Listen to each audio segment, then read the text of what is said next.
Mbadi was supposed to be a governor of Homa Bay.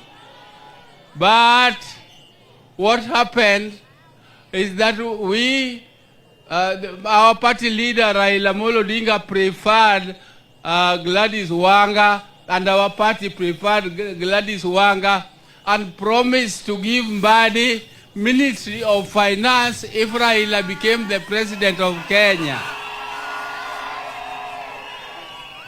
So when opportunity arose, which gave us an opportunity to appoint ministers in the government, the first consideration went to John Ngongo Mbadi, or John Mbadi Ngongo. But when he was being appointed, there were others who were also eyeing the same seat. I don't want to mention their names. But personally, I stood firm. And I said, Mbadi is the one who was promised, and Mbadi must be given the Ministry of Finance. And we made sure Mbadi Ngongo became the Minister of Finance. And I can assure you, because I have been told by His Excellency the President, and Deputy President is also here, they can confirm to you that Mbadi is performing his job excellently. He's doing a very good job. Because you cannot be a minister who is only looking at the ministry. Some people are saying that Mbadi is mixing politics with ministry. But I'm telling you, if you don't know politics, you cannot be an effective Minister of Finance. Because you have to explain to the Kenyan people what is happening and whether the economy is growing or not, and if it is not, why? You must explain to people why you are borrowing money. You cannot be somebody who is bookish. You are not a lecturer. You are not a technocrat. You are both an administrator and a politician. And you must explain to the people what is happening. And that's what Mbadi is doing. I came here because of his invitation, and I want to tell you, our people, I am the party leader of ODM. My brother Raila Amolo Odinga, God rest his soul in eternal peace. He left us not in the air, somewhere. He left us in the broad-based government. And in this broad-based government, we were to work together with ODA up to 2027, And working together up to 2027 did not mean that ODM was just going to be static there, waiting for 2027 to come. And 2027 is a year of election. And ODM cannot be left behind. ODM must continue to prepare for the next year's elections. And therefore, as we continue, we are not in the arrangement of one side which is saying that Ruto is one term. We don't support you that Ruto can be one term.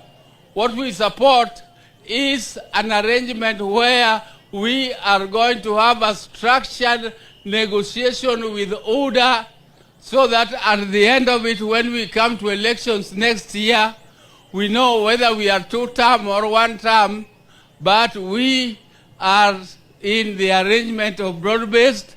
We are going to start negotiation with our partners with whom we are already in government, and we shall continue with that negotiations, and we shall continue to strengthen our party. We shall continue to register more members so that our party becomes strong. And when we go to the table for negotiations, we negotiate from a position of strength, not from a position of weakness. Those who think that ODM is divided, ODM is not divided. ODM is united. It is only a few dissenting voices, and some of them don't even want to be disciplined. Before the disciplinary process starts, they are already in court. But you cannot be rushing to court before you exhaust the party processes of discipline. And you cannot say that democracy is chaos, that you have your democratic right to say anything. If you are a party leader, you are an SG of a party, you are a treasurer, you are a policy maker of the party, and you participate in those processes, you have no right to come out and oppose what you have participated in passing, or even if you opposed it, but the majority passed it. The rule of democracy is that the minority have a say and the majority have their way. And you cannot come out and say that it is your democratic right to oppose what you participated in making. So I'm telling them that if you are tired of ODM, ODM is a national party. And there are many parties in Kenya. You can opt to go to any one of them. But if you want to be in ODM, you must play by the rules of ODM. You must play by the rules of ODM. And therefore, I was just making that clear. But I want to thank the Deputy President for moving along with the President all over the country.